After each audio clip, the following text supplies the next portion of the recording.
Мария. Здравствуйте, дорогой С наступающим. Михаил. Надо сейчас отстроить телефонную линию, так что звоните, да. Это был ложный звонок. Это была ложная влюбленность. Да, вот вопрос о ложной влюбленности. Смотрите, какая история. Все, конечно, про любовь. Что такое влюбленность? Но с точки зрения перспектив, отношений и серьезности, это может быть не перспективно, никаких отношений за этим может не последовать, и это точно не серьезно. Более того, Всемирная организация здравоохранения считает, что влюбленность – это временное психическое расстройство, потому что человек совершенно не в адеквате, у него, например, нарушена критика, он может... Помните, как в джазе только девушка говорит, а я вообще-то мужчина, говорит, ну, у всех свои недостатки. То есть настолько влюбленность просто прикрывает людям глаза и мозг. Поэтому, что, сознание вернулось к нашему телефону? Здрасте. Добрый вечер. Добрый вечер. Здравствуйте, приятно, что у нас с мужчиной начался разговор. Как вас зовут? Меня зовут Никита. Никита, сделайте, пожалуйста, потише ваш радиоприемник, выключите его. Да, уже сделал. Да, пожалуйста. Вы знаете, мне 32 года, я был влюблен пару раз, наверное, в этой жизни. Мне там говорили, что бытует мнение, что влюбиться можно один раз, на самом деле не так. У меня растет прекрасный сын, но сейчас как-то ситуация там, с влюбленностью в моей жизни меняется. Нет той дамы, в которую я там мог бы видеть там свою вторую половину. Вот, не в кого, да, вы хотите сказать? Не в кого, и, наверное, когда есть кого, какой-то страх оценки, там, я достаточно самокритичен. Никит, а вы разошлись, правильно я понимаю? Да. А то люди же неправильно вас понимают, что вы хотите сказать. Как говорится, жена найдет себе другого, а мать сыночка никогда. Я просто WhatsApp читаю, там всякое, я смотрю. Так. Не, жена нашла себе уже другого, она вышла замуж, у нее там 2 прекрасных детей от нового брака, считая моего сына, она счастлива, и все замечательно. И вы теперь спрашиваете, а почему у меня такое состояние, почему мне никто не нравится? Никита, вы это хотите спросить? Да. Как, прямо и все? Но я услышала, да. Ну, хорошо. Потому что для этого есть много причин, и давайте об этом поговорим. Одна из самых главных причин под названием «Почему я ни в кого не влюблен» и такой потребности не испытываю, потому что, может быть, есть страх. Мы не знаем, как Никита расстался со своей женой, и многие люди, которые наступали на эти грабли, они боятся новых чувств и новых отношений, потому что боятся, что это все плохо закончится. Ну что, поехали дальше, Мария? Добрый вечер, алло. Алло. Здравствуйте. Алло. Да, вот мы вас слушаем. Слушай, но голос не влюбленный вообще ни разу, да? Как вас зовут? Меня зовут Жанна. Жанна, продолжайте, пожалуйста. Мне 46 лет, и отношений в данный момент у меня нет. Вот, слушая ваши передачи, уже давно слушаю, раньше мне нравились плохие парни. Так. И мой либидо на них реагировал. Благодаря вам, огромное вам спасибо, теперь они меня даже отвращение вызывают. А хорошие это парни хорошего пришли, у нас да? нету, да? Так дело в том, что мне вообще теперь никто не нравится. Я не знаю, как-то вот вообще не реагирую. Не то, что вообще, как-то не чувствую желания, как-то не знаю почему. Это что, на ремиссия или что это вообще? Это состояние, при котором вы ничего не хотите, ничего не чувствуете. Об этом я и говорю. У многих людей это наблюдается. Как бы на дворе праздник, а в душе нет. Вот что это такое. И меня это не тяготит. Я готова к отношениям. Нет, это нужно жить. И плюс еще, конечно, давайте тоже вторую тему немножко откроем. Вот каждый второй слушатель говорит одну и ту же фразу. Не в кого. Во-первых, конечно же, есть кого, но мы же не роботы, мы живые люди. Поэтому по заданию мы не можем влюбиться. Мы не можем просто выйти на улицу и сказать, был такой фильм с великим Олегом Ивановичем Янковским. Помните, Мария, назывался он «Влюблен по собственному желанию». Да, конечно. Да. Когда человек себя заставлял какие-то чувства испытывать, буквально аутотренингом занимался. Это невозможно. Там все занимались аутотренингом в этом фильме. Нет, героиня, это, кстати, по-моему, это, как ее звали-то? Вылетело у меня из головы. Это жена Калягина, актриса. Не знаю, сейчас или в прошлом, но тогда она была женой Калягина, может быть, и сейчас. Так вот, У нее другая ситуация. Она все-таки с Янковским мутила. Вот. Но я хочу другое сказать, что, конечно, нельзя, вот мы сейчас передачу ведем, да, типа, друзья, выходите на улицу. Ну, я вышла, говорит Марина, и чё? И ничего. Конечно, все это спонтанно, но у людей есть или готовность к влюбленности, к отношениям, к романам, или не готовность. Вот я обратил внимание, что ты когда идешь и на людей смотришь, то многие, ну, например, я вот мужчина, смотрю на женщин, у многих такое выражение, типа, не подходи, сука, убью. То есть она не просто не хочет, ее это еще и бесит, ее это раздражает, что вообще на нее кто-то смотрит. Есть такие мужчины с угрюмым взглядом, но как женщине на нее посмотреть? И эти люди, ну да, они не хотят, они не готовы. Мы не знаем почему. Может быть, они болеют. Может быть, у них какие-то серьезные проблемы в жизни. Им не до этого. Так вот, готовность и неготовность принципиально влияет на то, влюбитесь ли вы весной или летом, или не влюбитесь. Потому что для того, чтобы влюбиться, надо, чтобы у вас в этом, ну да, была какая-то эмоциональная, психологическая готовность. Я поняла, что зиму вы даже не рассматриваете. Зимой это очень постараться надо. Тут, понимаете, какое дело? Зато греться удобно. Да, я хочу сказать, нет, конечно, влюбиться можно всегда и в любой сезон. И осенью вообще романтик. Но дело в том, что есть же еще физиология. И когда на деревьях набухают почки, они же в январе не набухают, они же ближе к апрелю, к маю. Вот именно у человека тоже такая, да, хочу еще сказать неприятную вещь. Весной, Мария, и осенью психические обострения. Вы знали об этом? Я об этом замечаю. Я не знаю, я живу этим, да. Да, я тоже замечаю, потому что в эти периоды переходные, короче, вот эта вот эмоциональность повышенная, да, и вот настроение такое весеннее, оно весной, да, оно не зимой. Добрый вечер. Добрый вечер. Вечер добрый. Меня зовут Марина, мне 45 лет. У меня такая же история, как у предыдущего звонившего. Может, вам с Никитой как-то соединиться в эфире? Никита, вы, может быть, и отключились, но нас Никита узнал. А он и не говорил. Да какая разница, главное, что человек был хороший. Ну, давайте, Марина. Хороший человек, не профессия. Я одна уже лет 15, поэтому у меня, наверное, запущенный случай. Ну, 15, я думаю, да, это запущенный случай. А чего вы так? Прям ненавидите мужиков, да? Ну, нет, люблю, но никого не вижу вокруг. Как сказал Лермонтов, но странной любовью? Ну, видимо, да. А что ж никого не вижу вокруг? Вы где-то в женском лепрозории находитесь? Вы на улицу да выходите? Нет, и даже не в тюрьме женской. Ну, а почему вы их не видите? Никто не нравится просто. А человек нравится. Вот это моя любимая. То есть вы понимаете, что это невозможно, потому что... Ну, вы где живете, в каком городе? Москва. Значит, в Москве примерно 15 миллионов человек. Предположим, мужчины из них там, их меньше, считаем 10 миллионов, нет, 7 миллионов, да? И что, никто из них не нравится? Из 7 миллионов? Ну, вы уверены в этом? Во-первых, Марина не контактирует со всеми 7 миллионами. Ну, чисто гипотетически, даже если взять... А какой возраст интересует мужчин, Марин? Да значения особого не играет. Ну, тем более, как можно не... Ну, хорошо, а внешне хоть кто-то нравится? Тоже роли не играет. Это сложно. У меня что тогда? Романы... Есть, ну... Там были разные люди, и национальности, и возраста разного. Один был... Но вы когда-то испытывали же какие-то кому-то чувства, правда? Конечно, да. А сейчас все как бы это закончилось, вы ничего не чувствуете, да? Нет. Вы знаете, мое мнение, что это астения. Сейчас я об этом поговорю. Астения – это снижение жизненного тонуса. Когда жизнь человека сужается до каких-то, в общем, как обычно, проблем и неприятностей. Он больше не живет, а выживает. Ему как бы не до этого.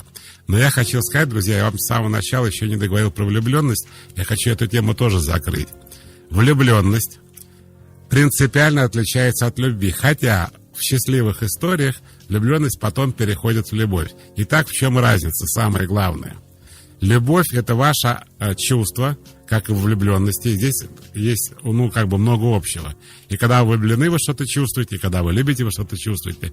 Так разница не в этом. Разница в том, что когда вы влюблены в образ, который вы себе сами придумываете. То есть человек может вообще ничего общего не иметь с тем, что вы надумали. А когда у вас любовь, то вы любите реального человека, не придуманного, и принимаете его таким, какой он есть. Еще раз возвращаясь к этой дурацкой шутке из фильма «В джазе только девушки». Это когда она, то есть он переоделся в женщину, этот миллионер в нее влюбился, и когда стал приставать, эта женщина говорит мужским голосом: «Я мужчина». Но тот настолько был влюбленный, что он на это ответил: «У всех свои недостатки». Это все, что вы должны знать о влюбленности. Вот в состоянии влюбленности, то, что говорят медики, почему они считают, что это временное психическое расстройство, критики вообще нет, оно нарушено. Мальчик или девочка, вот видите, пофигу.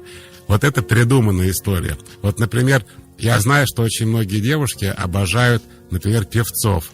Им даже пофигу, что плавают певцов просто геи. И никакого счастья этим девушкам составить не могут. Они влюблены. Вот если бы они любили, они бы даже к этим певцам бы не подошли, потому что бесперспективно в этом смысле иметь с ними какие-то отношения. То есть вы должны вот эту разницу понимать. Но о чем ценность, вы спросите, влюблена? Нафиг она вообще тогда нужна? Я вам объясню. Ценность в том, что это счастливое состояние души, когда вы себя чувствуете счастливым человеком, потому что вы все это переживаете. Видимо, для этого и весна. Поехали дальше. Вечер добрый. Добрый вечер. Алло. Здравствуйте. Здравствуйте. Меня зовут Алексей. Я в эфире, да? Да, Алексей, добрый день. Видите, женщины, дорогие мужчины тоже интересуются. Да. Что, простите, не расслышал? Я говорю женщинам, которые нас слышат, как мужчина-то ведь тоже интересуется этой темой. Не одни девочки. Алексей, я все одно большое ухо. Тема на самом деле очень интересная. Мой вопрос в следующем заключается. Мне 30 лет, и вот буквально пару недель назад расстался с девушкой, вот, который был безумно влюблен. В течение года испытывал самые, наверное, яркие эмоции в жизни, которые вообще происходили. И вопрос в следующем. Вот мы расстались, пришли к такому мнению, но чувствую себя, мягко говоря, не очень хорошо. Головой понимаю, что не то пальто, и человека нужно отпустить, но в тот же момент все равно вот эти вот эмоциональные качели, они раскачиваются. Алексей, поговорим поподробнее. Вы почему расстались? Потому что, просто так сложилось, видимо. Нет, что сложилось? Так сложилось, что вы сейчас скажете, мы встретились, а потом так сложились, мы расстались. Так сложилось, я родился, а потом так сложится, я умру, да? Давайте поконкретнее. Мы расстались, потому что... Потому что стали возникать проблемы определенного рода, то есть мы перестали друг другу уделять то время, которое, наверное, уделяли в начале отношений, углубились в работу и... Это что вызвало? Обиду, непонимание, претензии? Что произошло в связи с этим? Как обида. Какая-то обида. Кто обиделся? Вы, ваша девушка, оба? Скорее всего, я. Хотя понимаю, что обижаться не на что. Так бывает. Скажите, пожалуйста, вы переживали, да, эту ситуацию, что вы не чувствуете внимания к себе и так далее. При этом вы я понимаю, что я это чувствую по-другому. То есть в начале отношений... вам этого не хватало, скажем так, правильно? Да, это Окей. было, да. Теперь смотрите, что я хочу. Сейчас вы поймете, куда я кладу. Теперь вы говорите, мы расстались, а я как бы об этом думаю, правильно? Да. Так самое грустное в этой истории, что думаете вы про обиду? По идее, если бы не было вот этих проблем психологических, вы бы как рассуждали? Пока мне было хорошо, мы были вместе. Мне стало плохо, я ушел, правильно? Да, тут не совсем я ушел, то есть это был просто диалог, в котором... Хорошо, мы расстались, окей, мы расстались. И это очень логичная история, да? То есть, когда все было замечательно, мы не расставались, а расстались мы тогда, когда все стало плохо. То есть я не стал... видимо, накопились какие-то проблемы. Да, окей. Так вместо того, чтобы сказать, слава богу, зачем мне, вы правильно сказали, это не мое пальто, да? Знаете, отдайте-ка я еще раз примерю. Вот это и есть проблема. Это не про любовь история. Это история про две неприятные вещи. Про самолюбие и про неврозы. Потому что, как ни странно, в этой истории вам не хватает этих обид. Но вы же так не думаете? Вы думаете, Михаил, ну зачем вы так говорите? У нас было много хорошего. И скучаю я по-хорошему, правильно? Согласен. Вы должны понять, что мухи отдельно, котлеты отдельно. К сожалению, скучаете вы по обидам. А думаете, что по-хорошему. Потому что если все было хорошо, вы бы и так бы не расставались, правда? Ну, может, вы и правы. Я очень надеюсь, что я тоже не просто так это вам рассказываю, друзья мои, что вам легче будет расстаться. Давайте-ка я попробую эту историю разжевать, чтобы быстренько подготовить людей к новой влюбленности. Такая задача. Смотрите, вот вы живете с человеком, душа в душу, и вам хорошо. Вы не расстаетесь, не выясняете отношений, у вас нет ни обид, ни претензий, просто хорошо. Что-то происходит в жизни. Конфликты, непонимание, вас не слышат, с вами не разговаривают, вам не уделяют время, вам не уделяют внимания, возникают претензии, обиды и так далее. Вы расстаетесь, ну нормально, то есть вам стало плохо, вы ушли. Вот что дальше происходит, это интересно. Почему после этого люди начинают мысленно возвращаться, переживать.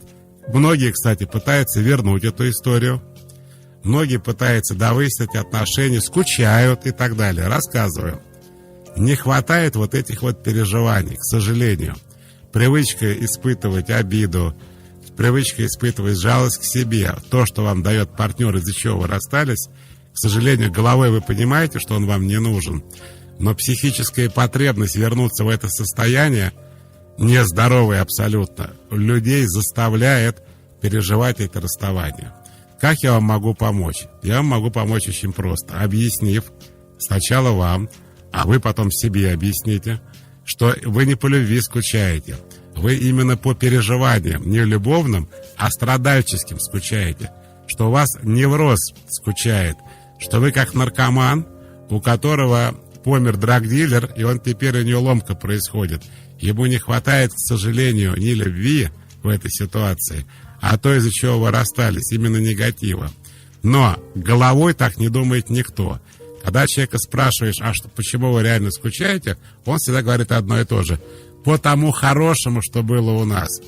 А на самом деле, к сожалению, психически вы скучаете по тому плохому. Ну вот вопрос из WhatsApp. Да. Я не могу любить почти никого. У меня много требований, и при этом сама я не такая, каких людей хочу, но стремлюсь к этому. Это здоровая ситуация. Если нет, то как лечиться? Девочка спрашивает. Но она не здоровая, лечиться для нее специально тоже не надо, это не болезнь. Влюбленность и требования вообще как бы несочетаемые вещи. Друзья мои, дайте я вам еще раз объясню. Влюбленность совершенно бессмысленная в хозяйстве вещь.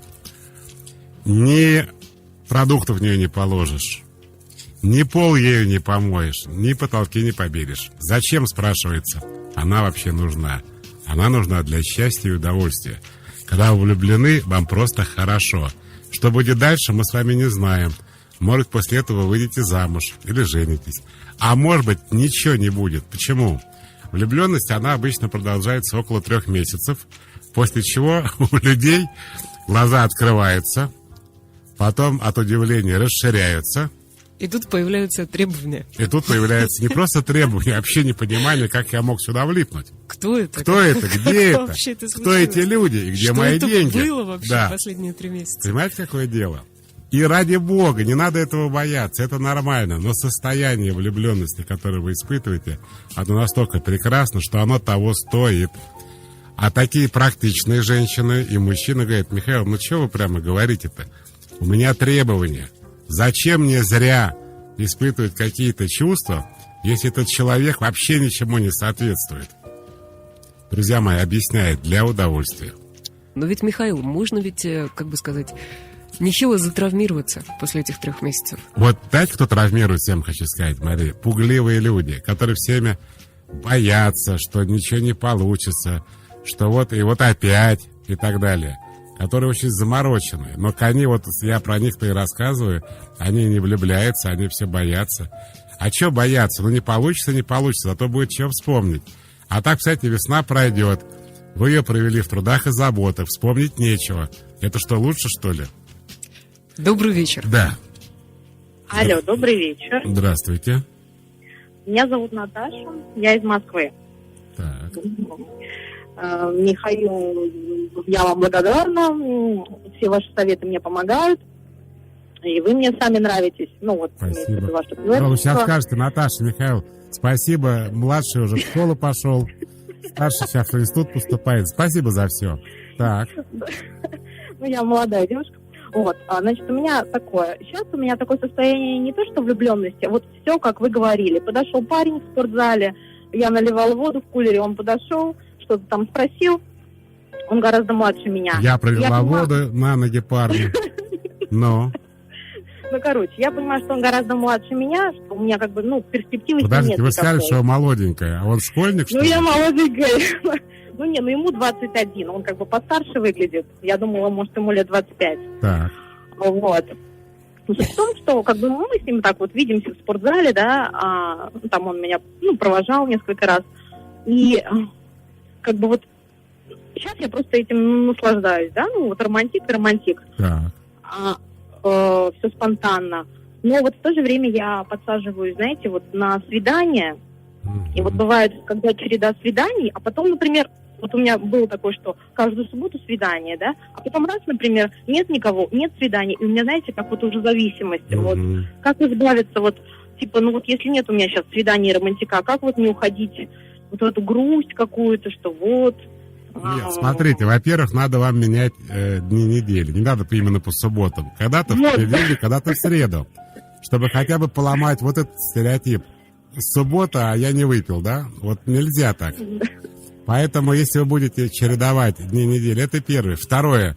Да. Вы, как истинная девушка, стоите у кулера и ждете, когда кто-то подойдет. Вы же сами можете влюбиться. Зачем вас ждать парней 21 года? То есть это еще как бы и вы тоже. Вы сейчас немножко в другой ситуации. Когда он подошел, ну, вы ему понравились, как я понимаю, да? Ну да. Ну и вам же кто-то может понравиться. Что же вы так? Естественно. А тут получается, как бы я, как бы к этому парню у меня уже есть какая-то симпатия, но я понимаю, что нет перспективы, вот, и как мне тогда просто с ним порвать вообще связь, чем вот привязываться, как бы явно знаю, что это не тот вариант. Ну, как бы... А явно можно не задать тот грубый перспектив. вопрос? Ну, давайте. Сколько вам лет? 30. И вы типа, ну вообще не вариант, да, 21? Вы это хотите Ну, это сказать? чисто сексуальный партнер. Естественно, у меня к нему есть тяга. Ну так а в чем проблема-то? Жениться никто не... И вы боитесь, что вы так привяжетесь, что потом будет все это очень тяжело, да? Ну, как бы, да, что я знаю, что замуж за него я не выйду. Как бы... Слушайте, а вы Да. хотите замуж выйти? Нет, я хочу, вы знаете, кстати, у меня полностью логика совпадает ваша. Я сначала хочу влюбиться, потом вот как бы... Ну потом да, вот давайте этого так парня. рассуждать. Вот это очень интересный разговор. Ну, вы мне тоже, Наташа, уже нравитесь. Хотя я вас еще не видел. Смотрите, какая интересная у нас история получается. Вы меня видели на консультации как-то, на публичной? Когда 1200 человек в зале, я могу вас увидеть? Расскажите, как это? Надо будет в следующий Я раз знаю. взять бинокль с собой, стоять на сцене и медленно разглядывать зал. Слушайте, тут такая ситуация получается, что с одной стороны я говорю, ну, друзья мои, получите от этого удовольствие. Наталья на это отвечает. Михаил, пожалуйста, я могу получить удовольствие от человека, который мне не нужен, ну, с которым я могу заняться сексом, потом мне придется с ним расставаться, потому что я хочу влюбиться, и когда Наталья говорит о влюбленности, она не про парня, который на 9 лет моложе, а про какого-то мужика, с которым можно будет дальше что-то строить. И она абсолютно права. Вот я честно скажу, это вообще неправильно, когда психологи дают советы, правда, Мария? Совершенно верно. Я скажу, пусть Наталья сама выберет, потому что я ее абсолютно понимаю, она абсолютно права. Потратить еще, я не знаю, год-два жизни, она же живой человек, у нее есть живые чувства, он ей нравится. Если у них, не дай бог, что-то еще получится, она будет еще более привязанная и будет все время себе думать о том, ну, что я сейчас время провожу, а жизнь мимо проходит, а есть какие-то мужчины, а мое сердце занято, ну и так далее. Михаил, Наталья, а я вы сами. пропустила вот это вот, роман-то не начался, да? Можете его, как вы смотрите на Регулирует. то, чтобы его начать, может быть, сам он и закончится, в общем-то. Но, кстати, вот что такое вот с мудрой женщиной разговаривать? Наталья, спешите слова, которые Мария сказала. Она по делу говорит. Но я не могу сказать, как поступить, потому что это выбирает Наталья. Но я мужчина, я бы не отказался, конечно, вот если бы я мужчина, вот и девушка, и я понимаю, что я на ней не женюсь.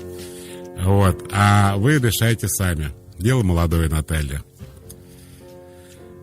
Юлия из Минска. Михаил, скажите, а влюбленность и сексуальное влечение идут бок о бок? Как не спутаться? Нравится человек или просто хочется его в постель затащить? Я отвечу Юле на вопрос. Если вам больше, скажем, 13 лет, то это как-то все вместе, рука об руку происходит. А если вам меньше 13 лет, то это часто такие платонические чувства. Детские. 14 лет хорошо.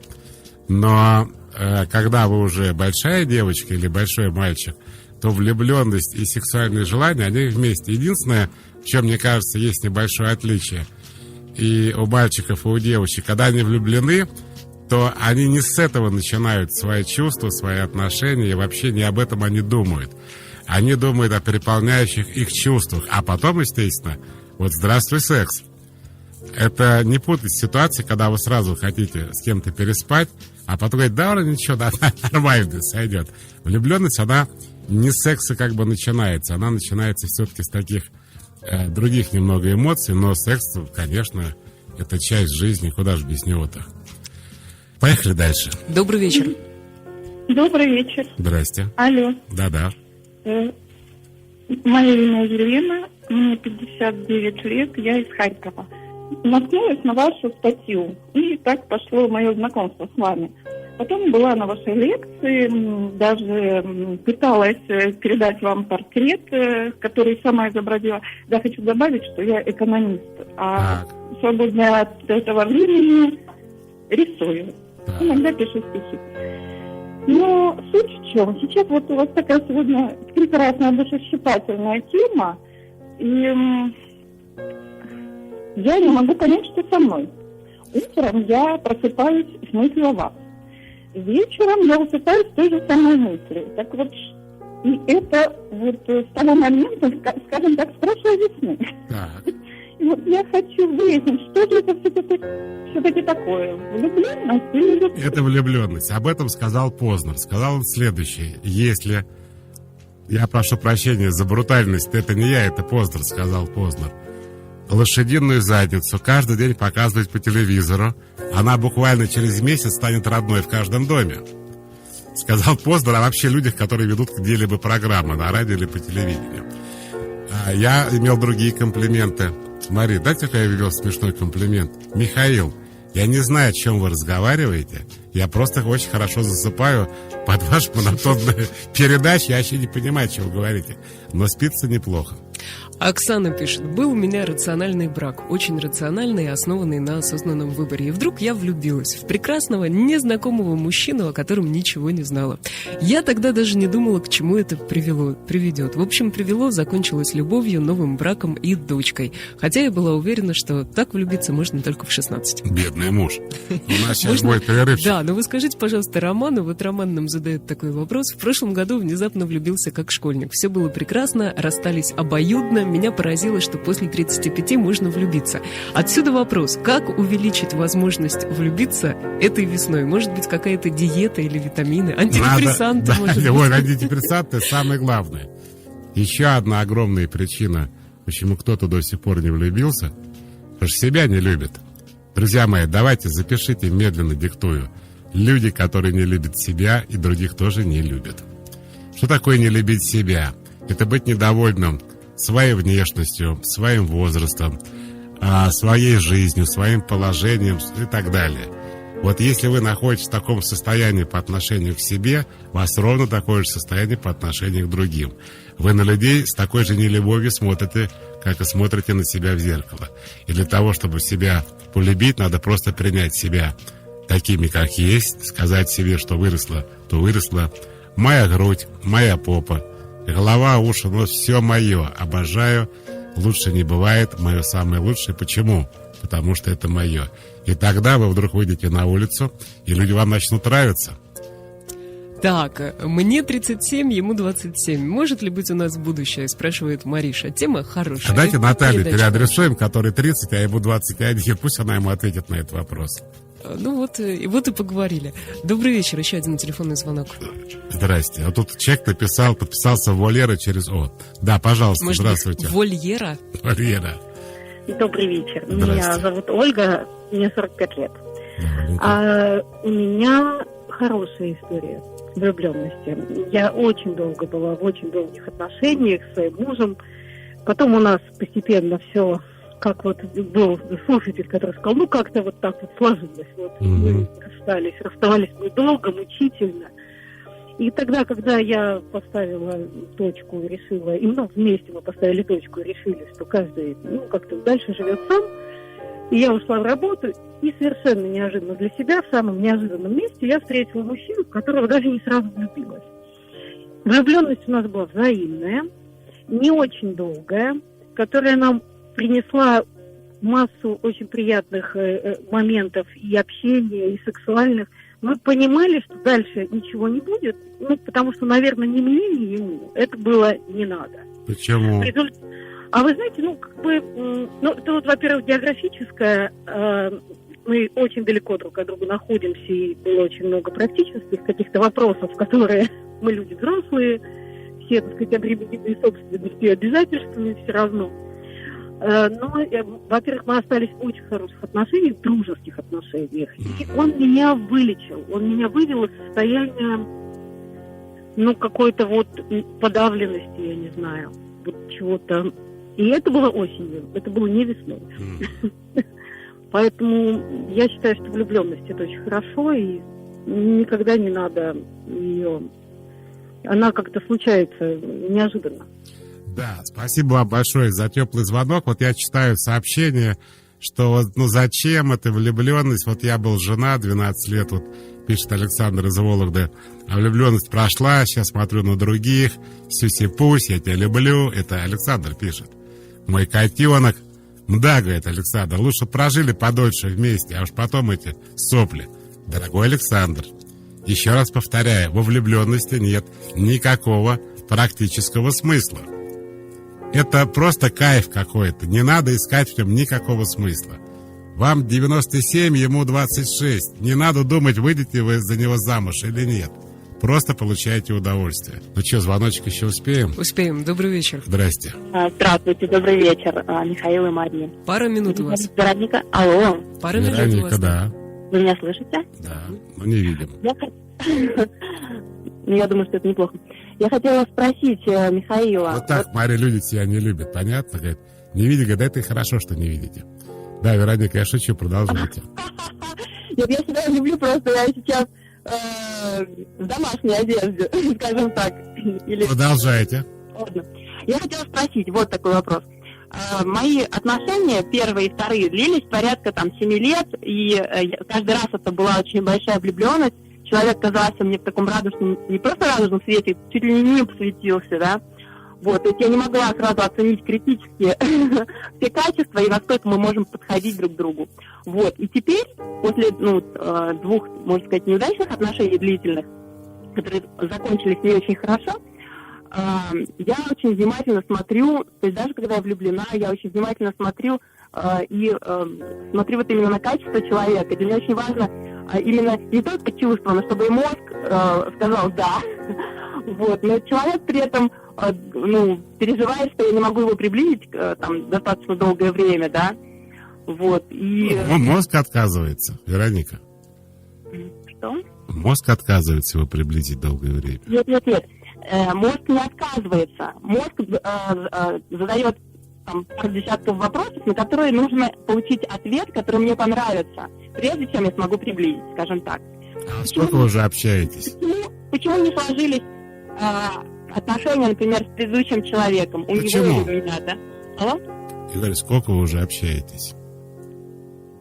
У меня был роман порядка 3 месяцев. Нет, подождите, вот вы не можете приблизить, мы сейчас о каком периоде говорим? Допустим, 3 месяца.